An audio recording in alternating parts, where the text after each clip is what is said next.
Eduardai, kaip prasidėjo tavo nauji metai?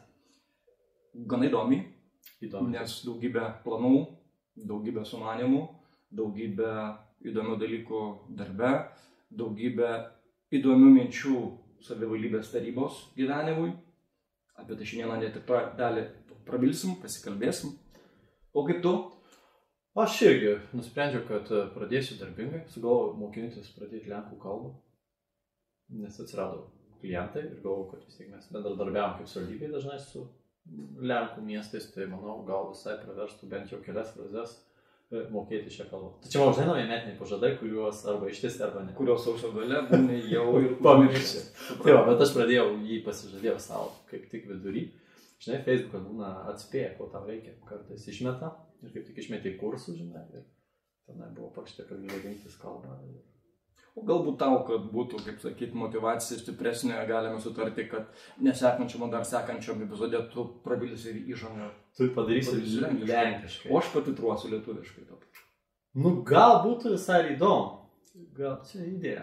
Dar nepasirašau. Na, pagalvok, iki šio epizodo filmavimo pabaigos pagalvok, o čia bus toks lengvas mažas spaudimas, ir tuo metu labai įdomus iššūkis, o po to tu galėsi vadovauti bendrom Kadlurdos ir Lenkijos partnerių darbo grupėm įvairiom. Vizitam, projektam ir kitiem dalykam. Aš būsiu vietoj Kanevičiaus. Matau, Kanevičius mokėjo lenkiškai. Puikiai beje mokėjo. Gerbiamas Vytautas puikiai tebemoka, puikiai tebekalba. Jis būdavo mūsų tas kapitonas visose šitose išvykose visom prasmėm. Puiku. Na, tai... Gerai, o kas liečia turbūt visą mūsų politinį kelią ir ką mes siūlome, tai turbūt, kaip žinote, savivaldybės pradeda metus su naujų biudžetų formavimu jo ir jisai turbūt yra svarbiausias dokumentas, pripažinkim, mūsų savivaldybėje, pagal kurį mes gyvenam. Visai įdomus buvo pasirinkimas turbūt mūsų vyriausiojo vado savivaldybės išvykti atostogauti ir palikti šitą dokumentą formuoti mūsų skyrių vadovams, bet aš manau, kad kadangi mes turim bent jau dalį tikrai profesionalių žmonių, tai viskas įvyks tvarkingai. Ir mes turime šitam biudžetui pasiūlymų. Turėjom. Ir praeitą turėjom kartą ir net dalį gyvenimų reikia pasidžiaugti. Tai galbūt tada, Mariau, pradėkime, kad jau taip nusisuko apie biudžetą, apie pasiūlymus mūsų naujam biudžetui, kur mes šiemet iššokom priekį pateikto biudžeto ir tikėjomės, kad bus priimti visi mūsų pasiūlymai. Labai įdomu. Na, Eduardai leidus ir pradėsiu tuomet savo įrašo dalį, savo pasiruoštą temą ir aš šiandien norėčiau pasikalbėti apie 2025 metų savivaldybės projektuojamą biudžetą. Tiesa, kalbėti apie jį galiu gana ribotai, nes dar nėra paskelbtas projektas šių metų biudžeto. Na, pagal planą tai jau vasario viduryje turėtų būti savivaldybės tarybos posėdis, kuriame turėtume būti jau apsisprendę ir patvirtinę šių metų mūsų svarbiausią dokumentą, finansinį dokumentą, nes tai įpareigoja padaryti ir vyriausybės priimtas praeitų metų gruodžio 19 dieną šalies biudžetas. Na, o kaip žinia, po arba per 2 mėnesius po valstybės biudžeto patvirtinimo kiekviena iš savivaldybių privalo pasiruošti savo dokumentą, patvirtinti jį tarybose ir tuomet prasideda visų sumanimų realizavimas ir įgyvendinimas. Tai ruošdamas šitam epizodui studijavau finansų ministerijos įvairius pateiktus dokumentus. Na ir žinai, tokios žinios pirmos yra gana optimistinės, gana neblogos.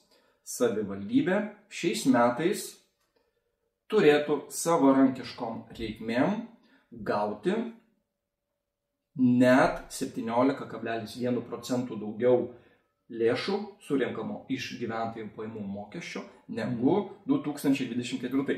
Eduardai, palyginimui. 2024 metų pradžia, prognozę, pradėjome su 12 125 000 eurų. Šiais metais finansų ministerija prognozuoja, kad Kadlurdos savivaldybės prognozuojamos pajamos savarankiškoms funkcijoms sieks 14 197 000. Pabrėžiu prognozę ir skaičiai gali skirtis tiek 24 metų faktas, apie tai mes sužinosime po to, kai bus jau pristatytas prabėgusių metų visas biudžeto įgyvendinimas, tačiau, iš principo, skaičiavimas daugiau mažiau visą laiką yra toks, koks ir nutinka fakte, išskyrus tai nebent jeigu 25 metai pasauliui vėl atneštų kokią nors negandą ir tai, iš principo sujauktų finansų rinkas, atneštų neapibrėžtumą ir pakeistų. Bet mes išlikime optimistais, viskas su pasauliu, su ekonomika ir su savivaldybės finansais bus gerai ir netgi 2 milijonų prieaugis savarankiškiam sumanimam. Dar nežinau, kokie yra ministerijos pasiūlymai asignavimai, tai valdiškai, taip, keistai vadinamas lėšų skirimas konkrečioms veikloms, kurias savivaldybė vykdo valstybės pavedimu. Tai yra nemažai socialinės paramos dalykų, tai yra švietimo dalykai, atlyginimai mokytojams, mokinio krepšelis ir daugybė kitų dalykų. Tai kai sulauksime jau savivaldybės biudžeto, labai viliuosi, kad tai bus jau padaryta artimiausiomis dienomis, tuomet ir paaiškės, ko yra suplanuota ir už kiek, kokius pageidavimus ir lūkesčius išsakė savivaldybių biudžetinės įstaigos, kokius pasiūlymus teikia visuomenė. Ir kaip tu minėjai, mes šiais metais gan anksti pasiūlėme savivaldybės tarybai, savivaldybės administracijai įvertinti mūsų teikiamus sumanymus, pasiūlymus bendram savivaldybės, gyvenimo gerinimui ir leiskite šitos pasiūlymus jums pristatyti. Taigi, tradiciškai didžiausias mūsų dėmesys yra ten, kur skauda, ten, kur reikia, ten, kur iš tiesų mes žinom, domimės problemas, susidarėme su jomis iš arti ir tai yra švietimas. Eduardai, tu žinau, kad visuomet dėl švietimo keli daugybę įvairių klausimų, turi įvairių idėjų ir šiais metais netgi 2 tavo idėjos aptartos su įvairiom grupėm žmonių, su tėveliais ir galbūt norėtum pakomentuoti jas, tai yra pradėčiau nuo tavęs ir nuo tavo pasiūlymų švietimui.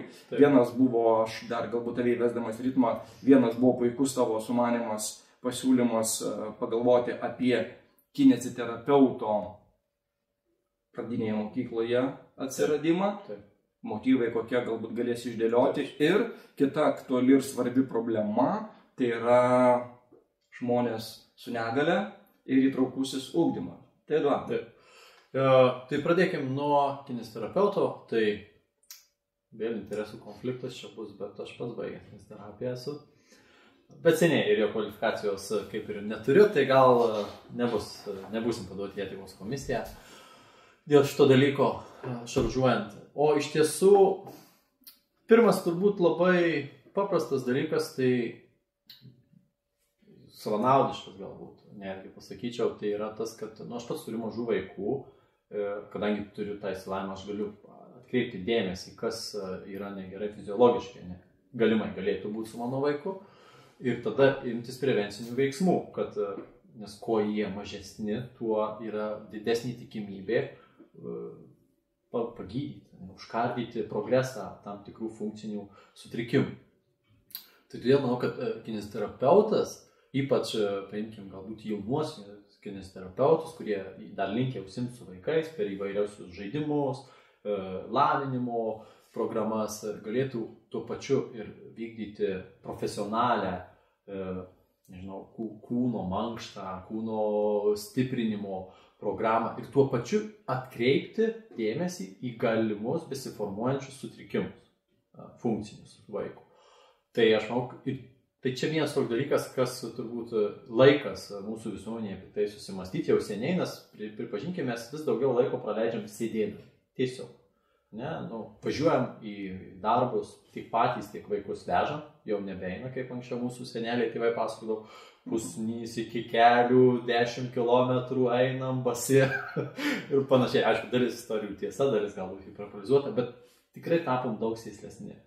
Ir manau, tie su visa pagarba auklėtojom, kurios yra nuostabios, manau, kas labai pradinių.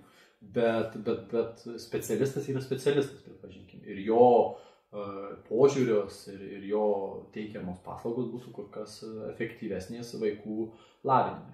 Kitas dalykas, jau turbūt žiūrint kaip savivaldybės išskirtinumo arba prestižo kūrimo atžvilgio, ne? Kodėl jauna šeima turėtų rinktis būtent Kazlų Rūdą, ne? Tai mums reikia plėsti tokias paslaugas, ne? Ir parodyti, kokios mūsų mokyklos yra geros, kuo jos išsiskiria, ne? Ir kad jūsų vaikais bus pasirūpina maksimaliai kiek gali. Tai Kazlų Rūdai turbūt ko trūksta, ne? Tai strateginio tokio mąstymo, manau. Dažnai aš to pasigendu, ne? Kur mes einam, kur mes būsim po 10-15 metų. Ne? Kitas dalykas, kalbėjau apie biudžetą, ne? Kad mes jau surenkam daugiau. Bet pripažinkim, tai tie visi pinigai nėra mūsų surinkti, negyvenančių tenai. Kaip ir kažkaip minėjai, kad dalis yra tiesiog paimama iš kitų savivaldybių, kurios... Jeigu leisi įsiterpti, taip, tu kalbėjai apie dalykus, kuriuos iš tikrųjų reikėtų turėti omenyje, kad savivaldybės gyventojų skaičius ir jų sunešamas gyventojų pajamų mokestis iš tikrųjų fakte yra mažesnis negu savivaldybė gauna iš finansų ministerijos. Ir tai yra, finansų pasauliu besidomintiems žmonėms senai aišku dalykas, dėl to, kad, jeigu Vilniuje yra susikoncentruota didžioji dalis šalies ekonomikos, didžiausias atlyginimų dydis ir didžiausias verslo steigimasis, tai Vilnius šiuo atveju kartais bando pykti dėl to, kad jų generuojamas prieaugis, jų surinkamas gyventojų mokestis yra atimamas ir padalinamas savivaldybėm, kurios surenka mažiau, bet tokiu būdu yra tiesiog išlyginama ir plius minus harmonizuojama situacija visoje Lietuvoje. Ir savivaldybė mūsų nėra kažkokia tai išimtis ar išlaikytinė, jokių būdų ne, tačiau jeigu nesuklysiu, tai 24 metais finansų ministerijos duomenimis iš mūsų savivaldybė gyventojų deklaravusių gyvenamąją vietą gyventojų pajamų mokesčių buvo surinkta 7,5 milijono eurų. Tai atotrūkis yra ir dėl to, kaip sakai, reikia šitos pinigus maksimaliai gerai leisti, išnaudoti ir duoti vertę. Taip, galbūt to dalykus, kuriuos tu sakai. Ir ta prasme, čia gerą kampą palėtai, šiek tiek dar nušoksim, kai mes viską linkę pateikti, kad padarė meras, nebūtinai mūsų meras, bet imkim, apskritai mąstymas yra ydingas, manau, šiek tiek mūsų visuomenės, nes padarė meras, padarė dar kažkas, bet padarė už mūsų pinigus. Jis tik taip pasirašė sutartį, kas padarys, pripažinau taip labai suabstraktinant. Mes jį išrinkom, kad jisai darytų šitus darbus už mūsų pinigus. Jis kaip finansininkas gaunasi įmonės. Panašiai. Ir jis nukreipia pinigus ten arba mes pritarėm jo viziją. Ne? Pripažink, Kazlų Rūdoje vizijos gal nelabai yra, Slow City, bet čia atskira tema, kurią galbūt, jeigu spėsim, paliesim, irgi turiu daug skepsio apie tai. Tai va, grįžtant jau prie to, kad mes taip pritrauktume jaunas šeimas, kurios greičiausiai dirbs tam pačiam Kaune, kur darbo užmokestis yra žymiai aukštesnis, pripažinkim, negu Kazlų Rūdoje. Ir jeigu galų gale mes sugebėtume susitvarkyti nors vieną erdvę, kurioje galėtų žmonės pradėti statytis namus naujus. Tai čia irgi kitas iššūkis, kur vėl nėra strateginio mąstymo, kad mes tokią erdvę sukurtume. Lyg ir detaliajame plane turime, bet nieko dėl to nedarom, kad ta erdvė būtų įveiklinta jau 10-15 metų. Norėčiau irgi įsiterpti, kalbant apie strategiją, aš gal tradiciškai būdamas toks nuosaikesnis nesutikčiau, kad jos nėra. Aš čia galbūt sakyčiau, kad jinai šiek tiek nenuosekli ir ne visiškai kitą kartą aiški, ar A turi sąryšį su B turi sąryšį su C ir šitos trys raidės susijungia vieną grandinėlę. Pavienių idėjų yra tikrai visai neblogų, nepaisant to, kokie mes betrodytume nuožmūs kritikai ir besipiktinantis, iš tiesų savivaldybė yra labai puikių įdomių dalykų daroma ir niekuomet nekils ranka tiesiog iš jų šaipyti ar pakritikuoti jos tik todėl, kad tai yra mūsų gyventiniai dalykai. Jokių būdų ne.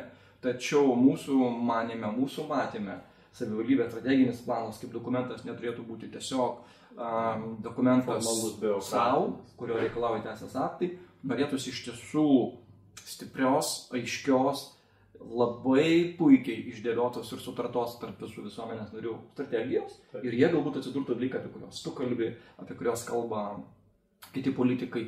Ir tada visi jaustųsi atsakingi už tai, kad, mano idėja čia yra, aš turiu dėl dirbti, kad jinai veiktų. Tačiau to telkimo nėra dėl to, kad, sėdė kažkas ir mūsų suništus mokesčius paskirsto. Taip veikia politika. Gyventojai tiesiog tuo metu patikėjo aiškiausiai viziją to žmogaus ir tų žmonių esančių aplink jį sumanimais. Jie atidavė savo balsus ir jie pilni taip po to tikisi, kad tie dalykai bus padaryti. Mūsų atveju viskas atrodo visai neblogai, bet galėtų būti geriau ir tie geresni dalykai yra pasiūlomi ir iš mūsų pusės, kaip šią ir tavo. Pertraukiau tave. Jo, viskas gerai, tai tiesiog taip, nesupraskit, kad Kazlų Rūda neturi strateginio plano. Taip, tie dokumentai yra, bet jie yra grinai biurokratiniai. Ir tiesiog mes jį padarom, kad padaryti. Nėra, kad vizija, kažkokia. Pagal tą viziją mes susikūrėm strategiją. Atvirkščiai gaunas. Mes pagal strategiją, kurią parašo, net matosi, kai pažiūrėt skaičiukus, 3 metai arba 5, tokį patį skaičiai. Jokio pokyčio mes dažnai neplanuojam nieko tam strateginiam plane ir ne vieną mes tokį planą jau net šiemet priminėjau. Tai aš to pasigendu, kolegos, nepykit dėl to šitos kritikos, bet manau, jinai tikrai yra pagrįsta, kad mūsų savivaldybė neturi aiškios vizijos, kur mes einame. Neturi ambicijos. Ir ambicijos. Tu teisus, aš irgi pat esu nekartą pastebėjęs ir nekartą reiškiau kritinius pastebėjimus į tai, kad, kaip ir tu sakai, keliose eilutėse 3 metus iš eilės tiesiog automatiškai rašoma ta pati suma. Ir man natūraliai kyla klausimas, kodėl? Nes kartais tai tiesiog prieštarauja netgi ir sveikajam logikai, kur vienoj pusėje kalbama apie socialinės paramos gerinimą, o kitoj sutinkama, kad socialinės paramos gavėjų skaičius tiesiog augs, o mes dėl to nesistengsim nieko daryti, nepaisant to, jeigu tam biudžeto eilutės auga. Tai aš galbūt pavadinčiau tai, kad nėra ambicijos, nėra drąsos siūlyti, nėra galbūt ir kultūros siūlymo arba priėmimo kitos nuomonės. Nes jeigu vien tai, kaip dabar ar ne, yra iš mūsų preliminarių informacijos šaltinių, iš finansų ministerijos prognozės, kad šiais metais gali plus 2 milijonai suktelėti savarankiškosios savivaldybės lėšos surenkamos iš gyventojų pajamų mokesčio, jau vien tai leistų prognozuoti ambicingesnį bendrąjį mūsų, ne bendrąjį, o strateginį planą ir jame numatytas priemonės. Tačiau čia vėlgi dažniausiai yra mūdviejų vidinių pasikalbėjimų tema, kad mes darytume kitaip, bet labai yra paprasta postringauti priešais kamerą, nematant realybės, bet tai neturėtų užkirsti kelio mums, gal tada užkasti tuos kirvius, kuriuos gerai. Aš esu prisišnekėjęs, iškasęs jos pats, kažkurios galbūt iš kitos pusės yra. Bet juos galima užkasti ir susėsti ir tada pasidėlioti tą viziją. Galbūt galim sutart, kur ta Kazlų Rūda galėtų keliauti. Dabar toks vaizdas, kad mes tiesiog trinkelizuojam Kazlų Rūdą, nes daugiau nieko nebesugalvom, ką padaryti. Toks jausmas atsiranda, kad kur dar to betono daugiau padėti, nes daugiau pinigų, tai daugiau betono. Nežinau, ar taip turėtų veikti visų mūsų pinigų sunešimas ir išleidimas. Reikia ir to, tačiau mes matome įvairių daugybę kitų galimybių, alternatyvų mūsų savivaldybei. Tu šiek tiek skeptiškas esi, nes City sumanimui, turizmo propagavimui. Aš šitai žiūriu su didžiuliu pasitikėjimo avansu, atsargiai, pats susiduriu su šalimis ir miestais bei miesteliais, kurie šitos dalykus propaguoja, ir aš ten matau labai įdomius dalykus. Aišku, nieko negaliu pasakyti apie ekonominį efektą. Tačiau matyti turistus besimėgaujančius ramių poilsių, keliavimų po kalnus, besilankančius kavinėse yra iš tiesų įdomus vaizdas ir man tai patinka, išskyrus tai, kad dar visai nesenai aš taip kaip tu kritikavau tą patį turizmo ir verslo centrą. Aišku, tai buvo jų pradžia, Ir tam tikri skandalai po to lydėjo patį tą centrą, o dabar šiuo metu viskas tiesiog atrodo neblogai. Tai aš vis dar esu už tai, kad tokios ambicijos brangios, bet jos yra įdomios. Ir jeigu jas pavyks išsukti, galbūt nuo to tikrai, gali nuskilti. Tu pats paminėjai kalnus, ežerus, upės. Ką mes turime? Ikea vidury miesto, geležinkelį vidury miesto, daugiau fūrų negu lengvųjų. Ir parduoti žmonėm konceptą, kai tu atrodai grinai pramonės miestas, be jokių kažkokių išskirtinų objektų per viršų, be part miško, ne? Nežinau, ar pavyks mums parduoti kaip konceptą, supranti? Aš manau, kad iš principo pasirinkta neteisinga strategija, kad tai netinka Kazlų Rūdai. Mes galim tada viską, kas yra už Kazlų Rūdos link Višakio Rūdos, tą teritoriją tu gali pardavinėti kaip Slausyti, ne? Višakio Rūda, dar kažką. Ramu, saugu, tyku, o dabar tu, kad ir svečių namuose. Tu Slausyti klientas esi ir tau kas 2 valandas dunda. Namas tavo, kuriam tu nieki. Nežinau, man atrodo, kad tiesiog pasirinkti. Aš ne prieš Slausyti. Jis tinka, aš manau, jis tinka daugelį miestų, bet ne Kazlų Rūdai. Tai gerai, bet grįžkim prie pasiūlymų. Kartais man atrodo, kaip bumbeklis, bumbi tam, kad kalbėtų, nors kita vertus tiesiog tu nori kitokių dalykų. Kitaip, turime peroną, taškas Kazlų Rūda, įdomi vieta, vienas iš, atsiprašau, geriausių dalykų pastaraisiais metais nutikusi mūsų savivaldybėje, ir labai atsiprašau, ir tai, kokią informacijos laviną geba generuoti šitą nuostabi vieta, šalies žiniasklaidoje, socialiniuose tinkluose, man tai yra wow, man tai yra kažkas tokio ir tai yra vienas iš tų perliukų, kuris atsirado iš jauno žmogaus iniciatyvos. Tokių perliukų po truputėlį steigėsi kaimo turizmo sodybų pavidalu, taip, tai yra ne tik Kazlų ir toliau, taip kad aš esu vis dėlto labiau optimisto pusėj, tu esi labiau norintis turbūt dar kitokių ir greitesnių dalykų. Galim sugrįžti vėliau, kaip ir sakiau, aš turiu alternatyvą. Aš papasakosiu trumpai ir tada pasakysiu, kuris konceptas tau atrodytų įtikinamesnis ir kuris lygiai taip pat peroną padėtų išlaikyti savo turizmo kaimą. Turizmas atsiranda ir tada visos mūsų, net būtenai peronas ir gintolinas skaniai gamina. Visur gali pavalgyti pas mus tikrai kokybiškai, neskiriant nei vieno. Nudryfavom. Taip. Kalbėjome apie pinigus, nuskubėjome į didžiulės vizijas. Eduardai, noriu tave visgi pagrįžinti prie mūsų biudžeto klausimo ir kineziterapeuto pareigybės. Ir tai yra 24 000 eurų pasiūlymas, kuris, tikime, sulauks dėmesio, diskusijos, nes šita idėja gali būti realizuota per mūsų savivaldybės visuomenės sveikatos centrą. Gali būti realizuotas per pirminės sveikatos priežiūros centrą. Esmė, mes keliame idėją, mes turime tam tikrą pasiskaičiavimą ir reikalui esant šitos skaičius galėsim pagrysti, apie ką tai eina kalba ir tiesiog puikiai idėja, tikimės politikų reakcijos į tai. Keliaujam toliau. Taigi, pasiūlymas buvo mano antras, pradinė mokykla, neturėjau liftų. Ir šitas pasiūlymas atsirado ne šiaip, o iš to, kad pasiekime informaciją, kad atsirado vaikų, tiesiog su neįgaliojo vežimėliu, kurie, pripažinkim, ir taip patiria atskirtį, vienokią ar kitokią, ne?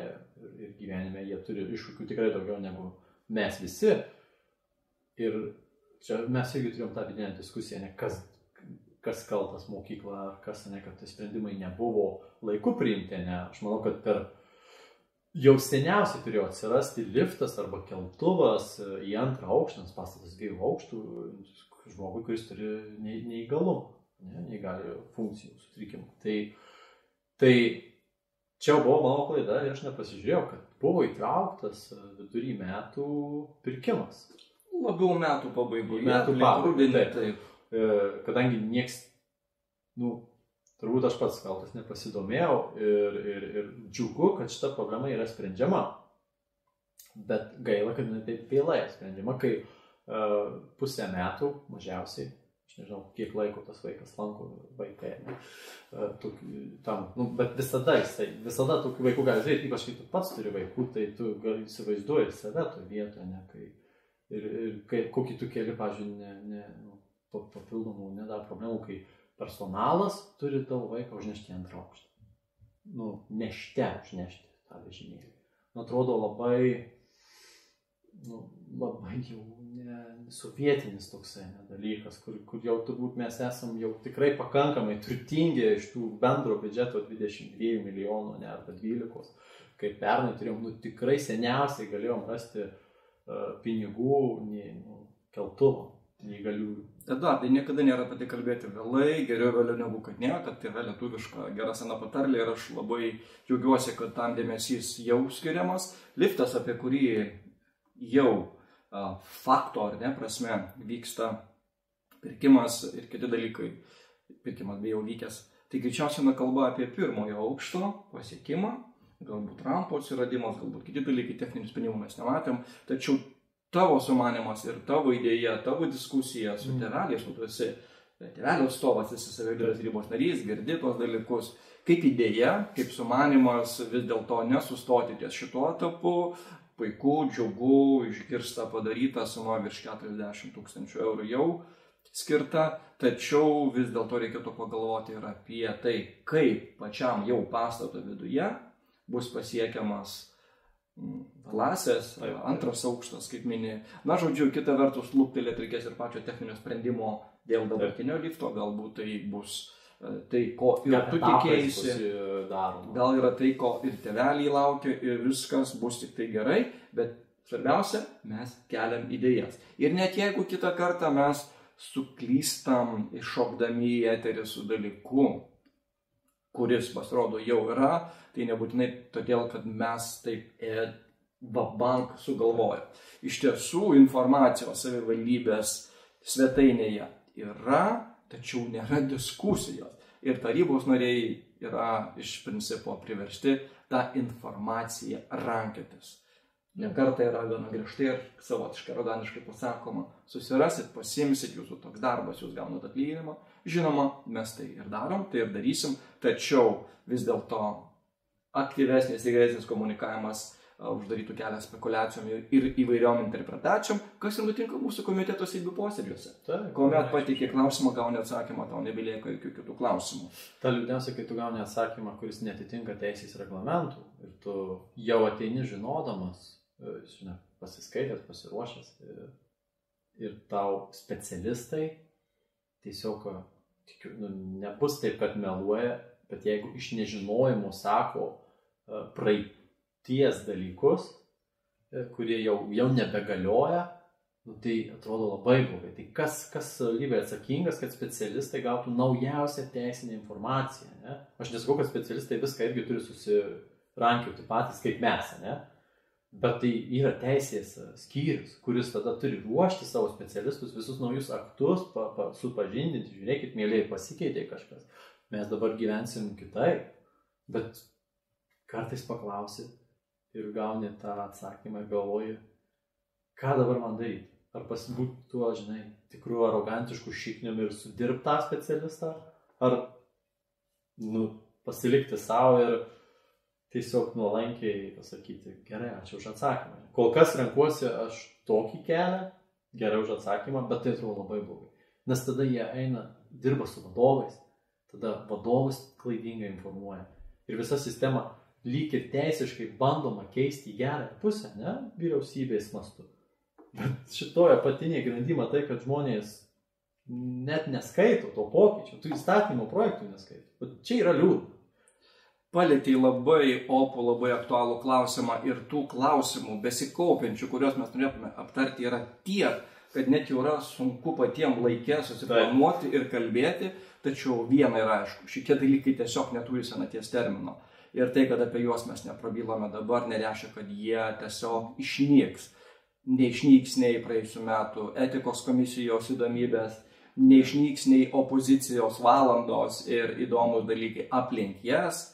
Neišnyks tie dalykai, mes jiems rasim laiko, mes apie tai kalbėsim ir tai, ką sakai, tu iš tiesų liūdnas paveikslas, tačiau mes įkvepiam giliau ir giliai oro ir judame toliau.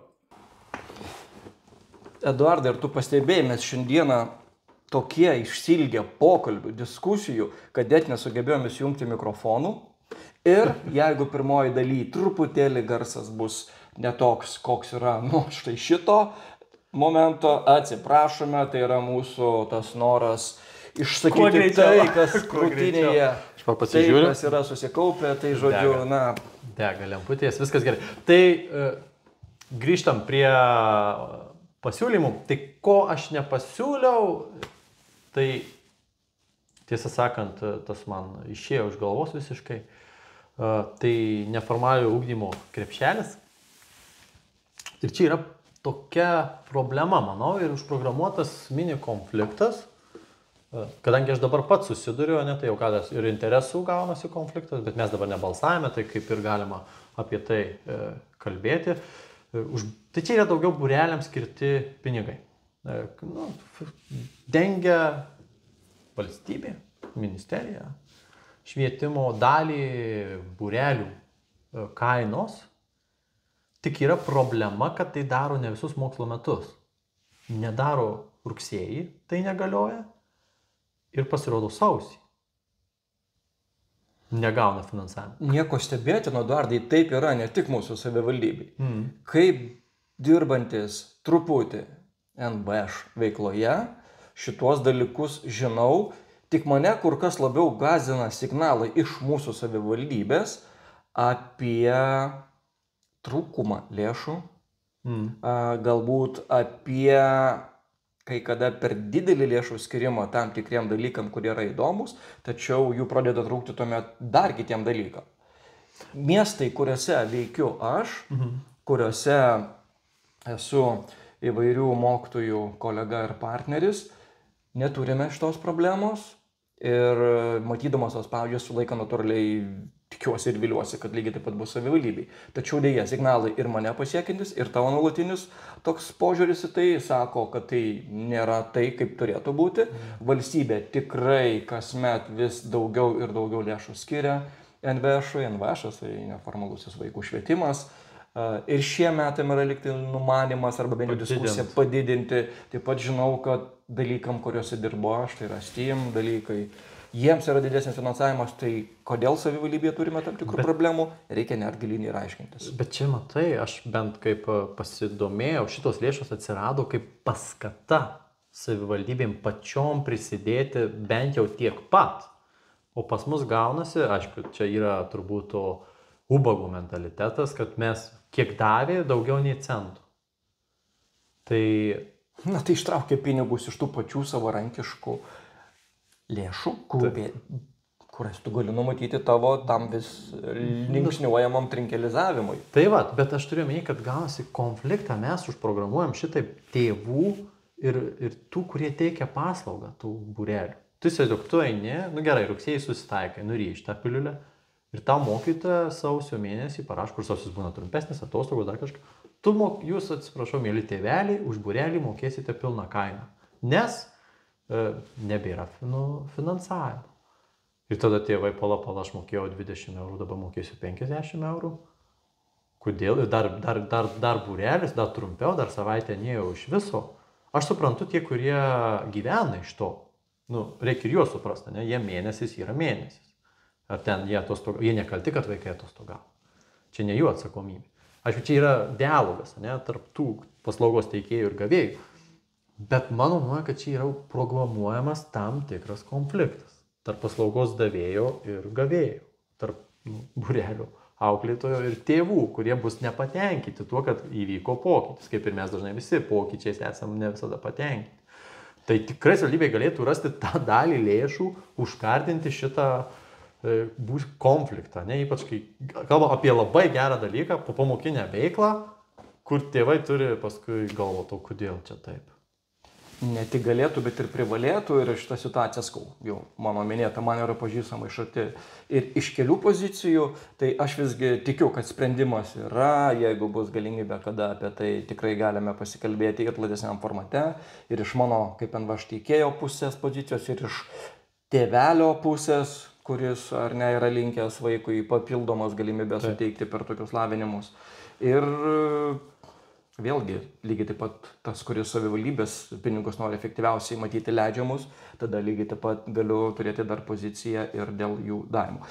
leidimų. Tačiau tavo mintis ir tavo pastebėjimai nuolatiniai yra geri, juos reikia atkreipti dėmesį ir iš tikrųjų dar mums bus paprasčiau apie viską kalbėti, kai mes gausime savivaldybės biudžeto įvykdymo ataskaitą. Tai ten mes ir pamatysim dalykus, apie kuriuos dabar galbūt kalbama kažkur aplink, galbūt vėlgi ne visiškai esame tikslus, tačiau pavasaris savivaldybės administracija parengs išsamų rinkinį ataskaitų ir atsiskaitys ir tuomet mes matysim daug dalykų. O daug dalykų reikės pamatyti vien todėl, kad pažiūrėti, kaip sekėsi įgyvendinti mūsų praėjusių metų pasiūlymus biudžete. Jie tikrai yra įgyvendinimi, apie juos visai netrukus pakalbėsiu, bet leisk man pleputį grįžti prie šių metų biudžeto teikimų siūlymų. Gerai. Ir papasakoti, o ką mes dar sugalvojom ir ką dar siūlom. Ir švietimas mūsų prioritetas ir mes šiais metais savivaldybės biudžete siūlome išplėsti arba sukurti papildomą tvarką savivaldybės švietimo sistemai gerinti, pedagogam pritraukti. Turime puikią tvarką, kurie įsigaliojo nuo praeitų metų gegužės mėnesio. Ir pagal tą tvarką mes galime pritraukti į savivaldybę dirbti mums reikalingus specialistus. Pedagogus, medikus, galim sulaukti pareigūnų. Taip. Tvarka yra. Tačiau, kai pradedi joje tam tikrus niuansus gliaudyti, matai, kad vis dėlto jinai dar turi erdvės tobulinimui. Ir mūsų šiųmečio pasiūlymo esmė rasti bent 20 000 eurų tam, kad prisidėti prie valstybės pastangų, paskatinti jaunus žmonės rinktis edukologijos studijas, tapti mokytojais, tapti reikalingų sričių mokytojais, galbūt tapti 2 dalykų mokytojais iš karto. Ir tam savivaldybė galėtų numatyti tam tikrą lėšų, su dalį, kurios galėtų būti skiriamos papildomos stipendijos forma mūsų krašto jaunimui, pasirinkusio studijas viename iš šalies universitetų, o galbūt kolegijų, žiūrint kokių specialistų reikia. Ir tokiu būdu po keliarių metų grįžti ir padėti užpildyti tą spragą, kurią šiuo metu turime dėl mokytojų ir tą spragą, kuri dar turi tendenciją didėti, nes kalba šiuo atveju nėra kažkokia išimtis. Visoje šalyje yra tam tikrų, net ne tam tikrų, labai didelių problemų su pedagogais. Ir šitos idėjos esmė yra pedagogikos studentų paskatinimui stipendijų forma. Tai galėtų būti maždaug 250 eurų stipendija nuo savivaldybės. Iš savivaldybės biudžeto didesnę sumą skiria valstybė. Tai būtų puikiai motyvacinė priemonė mūsų jauniems žmonėms pagalvoti apie labai svarbios specialybės įgijimą ir darbą mūsų savivaldybei. Praėjusiais metais teikėme ir šiemet kartojame siūlymą rasti lėšų korepetitoriams. Kad ir kaip tai skamba ne visiškai kitą kartą gerai, tačiau moksleivių žinių spragos dėl pedagogų trūkumo yra akivaizdžios. Ta byloja rezultatai, šiuo atveju nebedu pirštų vien tik į mūsų savivaldybės situaciją, tai yra visos šalies situacija, pedagogų trūkumas privedė iki tiek, kad tėveliai šiuo metu, norėdami užtikrinti savo vaikam geresnį kelią į universitetą, geresnį kelią į svajotą profesiją, yra priversti samdyti papildomai po pamokų specialistus ir tokiu būdu užkamšyti skyles, kurios atsiveria pamokose. Man nepavyko rasti informacijos, ar šitas mūsų pasiūlymas kokia nors forma buvo įgyvendinamas, apie tai turbūt bus aišku kartu su biudžeto ataskaita, tačiau neturėdami fakto mes teikime dar kartą ir dar kartą teiksime tas idėjas, išdrįskime pasinaudoti kitų savivaldybių pavyzdžių, taip daro Kauno rajonas, beje, praėjusiais metais apie šitą tvarką sulaukiau užklausimo iš mero Manto Varaškos, pateikiau tuo metu mano surinktą informaciją ir pavyzdžius, kokios yra sutarties formos, kokios yra sumos ir turėjau mažą viltį, kad šita idėja judės. Jinai nežinau, kuo baigėsi, šiuo atveju negaliu būti ir jau toks nuožmus kritikuojantis, tačiau jos nepastebėjau, nemačiau. Siūlome 10 000 eurų numatyti korepetitoriam tam tikrų dalykų ir šiuo atveju vaikai moksleiviai įgytų teisę į tam tikras valandas papildomą mokymąsi. Čia turbūt aš grįšiu iš to paskutinių, ką pasakėjai, kad tvarkos ir visa kita yra pas mus patvirtinamos, bet jos nenukeliauja iki vadovų, pavyzdžiui, kažkodėl. Tie sprendimai, jie neįgalinami, pavyzdžiui, mes esam patvirtinę tvarką, kad jeigu gyveni x kilometrų, neatsimenu tiksliai, nenoriu suklaidinti, nuo centro Kazlų Rūdos darbuotojams yra apmokama kuras. Jeigu įstaiga turi pinigų.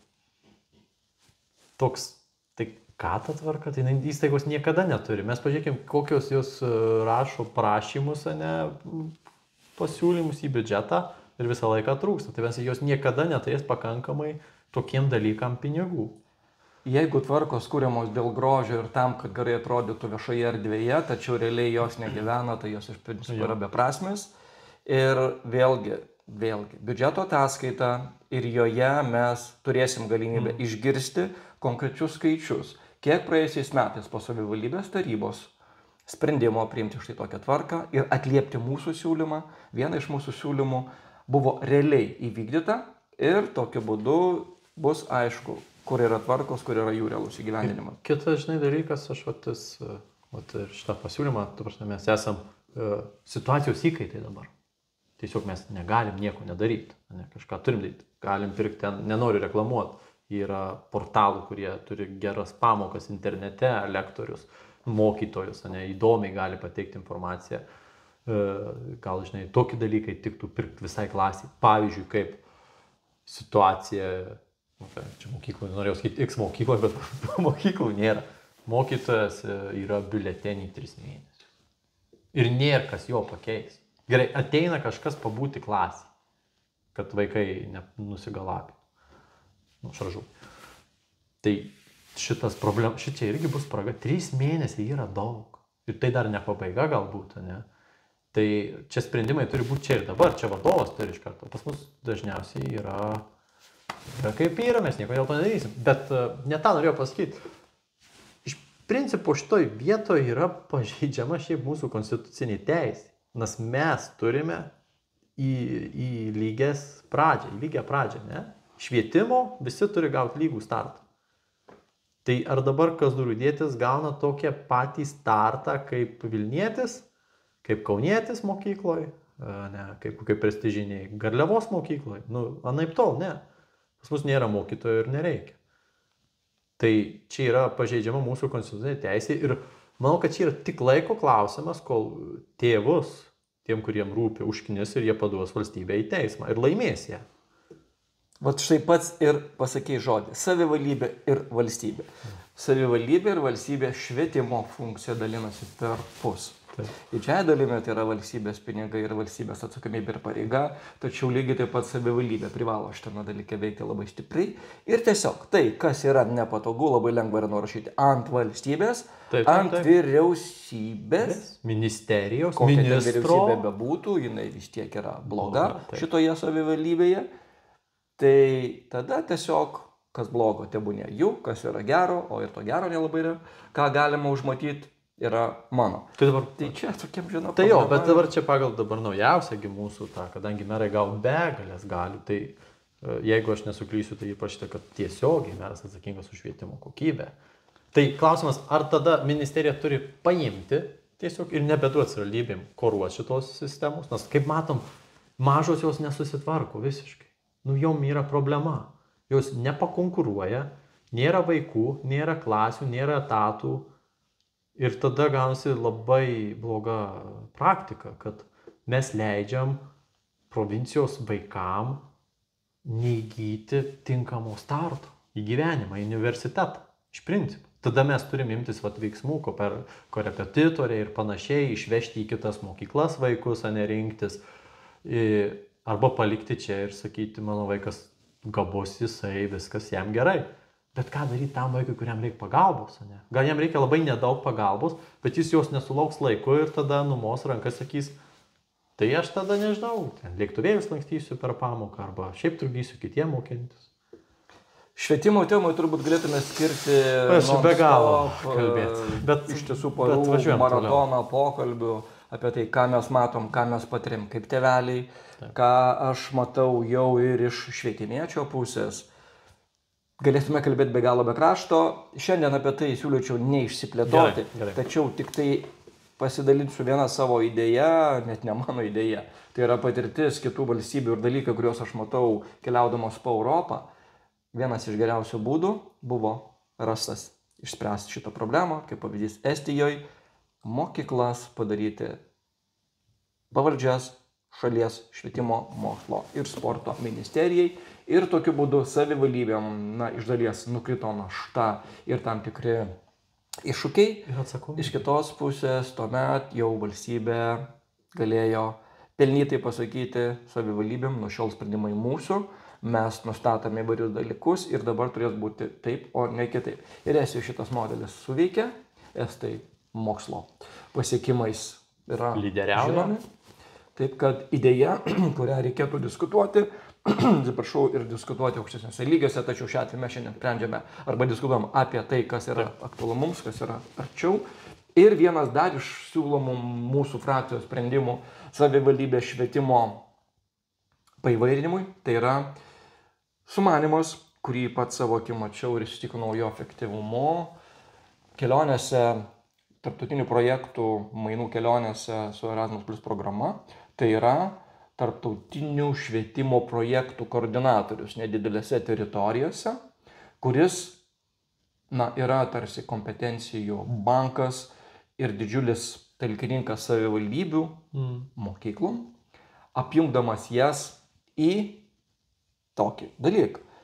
Jisai jiems pasiūlo savo paslaugas kaip profesionalus ekspertas projektų rengime ir administravime, gali pasiūlyti jiems įvairius partnerius, mokykla mainais į tai gauna galimybę keliauti, įgyti naujų kompetencijų, stiprinti kalbos gebėjimus, netgi šiek tiek ir pasigerinti savo infrastruktūrą. Maža to, tai yra viena iš įdomių galimybių pedagogam užsidirbti papildomai, nes darbas projektinėse veiklose yra apmokamas. Tačiau to negali atstoti iš tikrųjų ta patirtis, kurią tu įgyji. Ir mano pastarieji keleri metai intensyvaus keliavimo man kaip žmogui davė daug, man kaip švietimiečiui tai iš principo sudėjo labai stiprius pagrindus ir apskritai tai netgi pasiūlė tam tikrą ir studijavimo viziją, kurią aš tęsiu. Taip kad sumanymas mūsų idėja yra. Savivaldybės mokyklos šiuo atveju nėra super aktyvios, taip dalyvauja pavienės, bando įvairius dalykus, tačiau jeigu mūsų nedidelėje savivaldybėje atsirastų žmogus, kuris apjungtų visą mūsų mokyklų tinklą ir galėtų padėti tiek mažai mokyklėliai skyriui, tiek centriniai, pasiūlyti keletą projektų, pabandyti savo laimę, pasitikinti sėkmę, manau, kad grąža būtų gerokai didesnė negu štai tie mūsų siūlomi 20 000 eurų, nes tai grįžtų tiesiog per neįkainojamus dalykus atgal. Vaikui išvažiuoti ir pabūti tokioje kelionėje, iš tiesų ne tik įspūdžiai, tačiau ir nauji draugai, naujų kultūrų pažinimas, naujų šalių atradimas, kalba. Ir atsakomybių prisėmimas už save. Ta prasme, čia pliusų galime dėti. Vėlgi, ir tai padėtų parduoti Kazlų Rūdą jaunai šeimai. Manau, kad tai tikrai būtų įdomi ir patraukli motyvacinė priemonė tėveliam, jeigu yra kineziterapeutas, yra pavėžėjimas, rūpinamasi neįgaliaisiais, dar ir Erasmus projektais mokyklos garsas. Vežame į baseinus, darome tą. Gauni viską, ką mieste, tik turi ramybę, pripažinkim, ten be parto traukinių eismo ir dieną fūrų, tai iš principo yra gera vieta gyventi. Tai štai, kokių turime sumanimų švietimui, tikimės diskusijos apie štai šitos sumanimus, žiūrime juos realistiškai, gali būti, kad kai kuriem dar nelaikas, galbūt kai kurie jau vėluoja, tačiau tikimės diskusijos su kolegomis tarybos nariais, tikime diskusiją ir su švietimiečiais, tačiau karštai ginsime šitos savo sumanimus, juos jau išsiuntėme į savivaldybę, juos jau užregistravome, apie juos jau prabilo ir žiniasklaida, ir matysim, kaip mums seksis. Tačiau tai nėra visi siūlymai, kuriuos mes pateikėme. Dar vienas siūlymas yra papildyti arba vėl sukurti naujai tvarką, būtų geriau papildyti negu kurti tvarkas. Jau mūsų minėta šiandienos mūsų tinklalaidėje tvarka, pagal kurią savivaldybė skatina finansiškai atvykti į mūsų kraštą, dirbti tam tikrus sričių specialistus. Ir mes, diskutuodami draugė su frakcijos kolega Rolandu Vasilijumi, atkreipėm dėmesį, kad ogi nieko nėra kalbama apie slaugos specialistus. Taip. Tiek sveikatos, tiek socialinių paslaugų srityje reikalingų slaugytojų trūksta.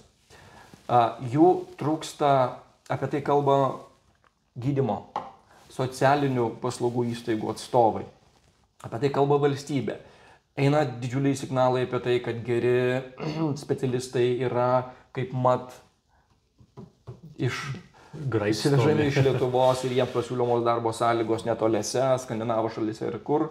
Todėl mūsų idėja yra siūlyti 30 000 eurų įdėti iš šitos jau veikiančios programos eilutę, papildyti, išplėsti pačią programą, į ją įtraukiant socialinius ir medicinos arba sveikatos slaugytojus ir tokiu būdu paskatinti trūkstamų specialistų atvykimą. Ir tą pačią tvarką, gal šiandien apie ją nesiplėsiu, bet siūlyčiau irgi ateitį koreguoti, nes dabar šitoje tvarkoje ypač yra išskiriami medikai, kuriems numatomos didžiausios finansinės paskatos. Na, kaip pavyzdys, jeigu medikas atvykstantis gali gauti bent 10 000 eurų įsikūrimui, pedagogai šiuo atveju yra drąsinami tik 5 000 eurų. Žodžiu, yra kur dar tą tvarką pabalansuoti ir patobulinti, bet esmė, mums reikia slaugos specialistų, apie jų trūkumą kalba tiek privačių sveikatos įstaigų atstovai, tiek viešojo sektoriaus arba šiuo atveju biudžetinių įstaigų atstovai. Ir spręskim šitą problemą ir mūsų manimo vienas iš bandymų spręsti yra štai tokių lėšų numatymas. Aš dabar pagalvoju, gal mes tiesiog nusiųskim tuos pinigus Elonui Muskui ir jisai mums atsiųs robotą. Į kokį objektą? Elonui Muskui. Jis kurs dabar robotus. Jo naujas.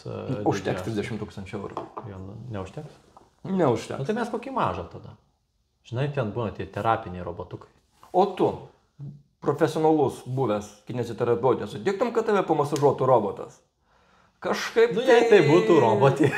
Nelabai matau tavo akise žinai, aš taip susižavėjimą. Skaičiau straipsnį prieš savaitę. Žurnale vėl neminėsiu, kad nebūtų reklama. Aš nesvarbu.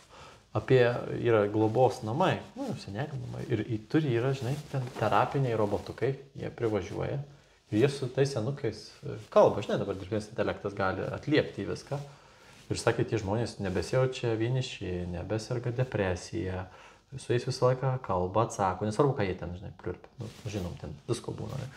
Tai toks, žinai, aš galvoju, kad visai gera ateitis, net ir tam liūdesy, jeigu esi, bet tau gali terapinį robotą atvežti ir tu bent jau turėsi su kuo kalbėtis, jeigu tai niks nelanko. Čia labai gera idėja ir jinai turi realų pamatą ir aš tau pasakysiu ir tu turbūt nusišypsosi dėl to. Štai šitą idėją, apie kurią tu kalbėjai, buvo mano komandos pristatyta kaip idėja fix viename iš idėjų hackathonų ir mes pasiūlėme telemedicinos galimybes pritaikyti slaugytojų srityje. Tai yra nuo universitetų rengiant slaugos specialistus iki sveikatos ir socialinės priežiūros įstaigų, tuos sprendimus realizuojant. Tai yra telemedicina, nuotolinė slauga, to nepavadinsi pilnavertė slauga. Tačiau tai, ką tu pakalbėjai ir papasakai, tai yra galbūt terapija pasikalbėti, galbūt tai monitoringas, tiesiog stebėjimas, įvairūs jutikliai, davikliai gali padėti įvairius dalykus, tiesiog fiziškai nebūnant. Ir tai buvo visiškai žalia idėja, kuri sužavėjo komisiją, sako, wow, jūs čia labai įdomi ir toli žiūrit, tačiau kiekviena idėja turi matyti realų pagrindą poreikiui arba iš poreikio atsiradus ir todėl manau, kad tik laiko klausimas, kada tokie dalykai jau veiks ir mūsų šalyje. Taip. Aišku, gal mes dar nesame tiek turtingi, kad galėtume visas geriausias idėjas, technologijas iškart einamuoju laiku įsidiegti, bet taip, ateitis įdomi šiaip. Tačiau tai yra ambicija. Apie tai reikėtų galvoti, kalbėti, strateguoti, ieškoti įvairių galimybių, finansavimo fondus, Interregas. Kas tik tai nori. Bandom, galvojam, darom. Šiuo atveju yra kai kada žiūrim plačiau. Mes turime slaugos, skyrių buvusioje ligoninėje. Kodėl nepasvaršius apie tokį dalyką, kad ten privažiuoja kažkur? Čia aišku, fix idėja, bet Bet jeigu mes teikiame ten paslaugas, galbūt mes jas galim teikti šiek tiek brangiau su priemoka, bet žiūrėkit, pas mus yra tas. Tiesiog ambicijų reikia. Tai va, kartais mokame ir pasikalbėti ir fantazuoti apie įvairius sumanymus. Tačiau kitas mūsų siūlymas nėra fantazija, yra iš tiesų siūlymas, mūsų manymų geras siūlymas, toliau gerinti mūsų miesto viešą infrastruktūrą ir įrengti mieste lauko padelio aikštyną. Na, kad ir su dviem, sakykime, mažais kortais. Tam mes siūlome 40 000 eurų. Šitai idėjai pagrysti atlikome nedidelę paiešką kitose savivaldybėse ir radome labai įdomių pavyzdžių ir realiai jau gyvendintų pavyzdžių. Kaunas turi padelio aikštyną, užsienyje aš tai matau iš principo kone kiekviename didesnėme mieste. Ir padelio aikštynas su mūsų skaičiavimais, pavyzdiniais skaičiavimais jau įvykdytais projektais netolimose savivaldybėse galėtų kainuoti apie 40 000 eurų ir viena iš erdvių, kuris galėtų atsirasti, tai būtų mūsų miesto mikrorajonas, mikriukas vadinamas mikras ir Valančiaus gatvėje esančiame aikštyne, kuriame šiuo metu nemažai vietos yra atėmę automobiliai, galėtų atsirasti štai tokia erdvė, jo lab, kad visai netoli, vos per vieną namą yra jau neblogas aikštynas, populiarus aikštynas, kuriame iš tiesų verda gyvenimas. Tad idėja, vėlgi, tu parduodi savo miestą. Kokime projektų. Ir tai gali būti miesto vėlgi to pačio veido pasikeitimas. Ir šitą idėją pasiteisinus, nebejoju, suveikus, būtų galima pagalvoti ir apie kitus savivaldybės miestelius. Jankai visuomet pasižymėjo sportiškų žmonių potencialų ir kiekių, didžiulės sporto vasaros šventės. Kodėlgi ten vėliau negalėtų atsirasti? Jeigu yra poreikis. Tai va, štai idėja, ją siūlome finansuoti, ją finansuoti galima turbūt ne tik iš savivaldybės biudžeto, bet ir iš įvairių sporto rėmimo. Tai sporto rėmimo fondas gali padėti. Tai dar viena idėja. Tai kainuotų ne 40, o ten pusė, man atrodo, ar daugiau dengia sporto rėmimo fondas, ar ne 80%. Gerai, nespėliokim. Pats sportas beje vos 24 000 eurų, tačiau žinot, atsiranda papildomi darbai aplink. Bet aš matydamas, kaip miestuose auga padelis, aš net stebėjausi, koks yra poreikis, kaip aikštynai užimti, iš karto atsiranda ir visos aikštelės yra iš karto rezervuojamos. Tai mane stebino, aš tos sporto šakos žinau, kad tokie yra, bet kad ar jinai yra populiari, aš niekada neatkreipiau dėmesio, bet... Eduardai, pavydėk. Aš savo darbe turiu unikalias galimybes, ne tik save realizuoti kaip tam tikrų dalykų specialistas, tačiau yra ypač rūpinamasi ir mano socialinė gerovė. 2 kart per savaitę aš turiu galimybę savo organizacijos patalpų viduje, mes turime sporto salę, žaisti padelį.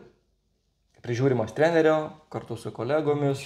Lauksiu pakvietimo, pamokinsime, niekada nežaidęs. Tie dalykai yra mano pačio išbandyti, aš mačiau efektyvumą jų ant savęs, aš mačiau iš tiesų, tiesiog puikius rodiklius po to mano fizinės būklės, taip kad tai sakau galbūt iš dalies ir savanaudiškai ir egoistiškai, bet to pačiu, jeigu yra gerų dalykų, kurie pasisekė, pavyko, kurie veikia ir kurie yra tiesiog užlaužti užsakymais, kurius negalima aptikti, kodėl jie negalėtų atsirasti mūsų mieste? Jų reikia. Jo, kad mes tų fiks idėjų taip ar taip daug ir realizuokim. Ir paskutinis siūlymas mūsų šių metų biudžete, vėlgi grįžimas į praėjusius metus ir priminimas apie dar nuo 2020 metų veikiančią pranešimo sistemą tvarkaumiestą.lt, kuriame yra ir Kazlų Rūda, beje atsirado ten viena iš pirmųjų ir iš pačių mažiausių miestų mes buvome vienas iš pirmųjų. Ir tai yra sistema, kurioje gyventojai gali padėti savivaldybės administracijai, informuodami apie pastebėtą problemą. Jokių būdų tai nėra siekis, kad tai būtų koks nors skundų maišelio atitikmuo. Tačiau, jeigu nutiko nelaimė, audra nuvertė medį arba neveikia šviestuvas, savivaldybės specialistai ne visą laiką turi galimybę tiesiog tai pamatyti labai greit, jūs galite pastebėti štai tokią problemą, ją užfiksuoti, išmaniuoju telefonu per programėlę arba per naršyklę pranešti apie tai ir atsakingas savivaldybės tarnautojas tos dalykus pasibės, gali iš karto informuoti tam tikras tarnybas. Tai yra, žodžiu, būdas būti pilietiškiams, būdas greitai reaguoti į problemą savivaldybės administracijai ir šitam pasiūlymui mes sakom, kad skirkime bent 1000 eurų šitos idėjos iškomunikavimui, pristatymui ir visai nesvarbu, kad ta idėja yra ne tos frakcijos, kur yra valčioji daugumoje. Tačiau mes vėlgi kalbam apie bendrą interesą. Tai visiems paprasčiau būtų. Seniūnas mažiau apkrautas. Taip būtų. Jis iškart gali pasižiūrėti. Bet aš noriu sakyti, kad čia kartais reikia daugiau reklamacijos visam šitiem dalykam, ką jau turim ir kuo galim naudotis.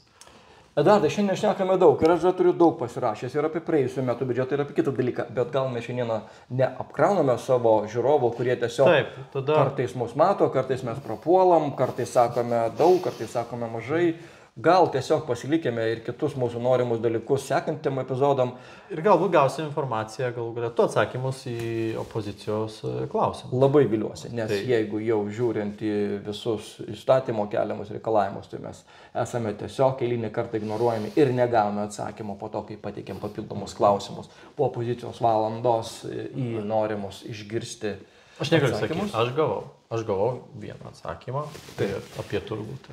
Sulauksim savo laiko, kaip minėjau, tam tikriam dalykam senaties nėra, apie juos galėsim pasikalbėti. Šiandieną įsiūlyčiau kaip ir finišuoti. Aš manau, kad labai daug ir tai pasakėm.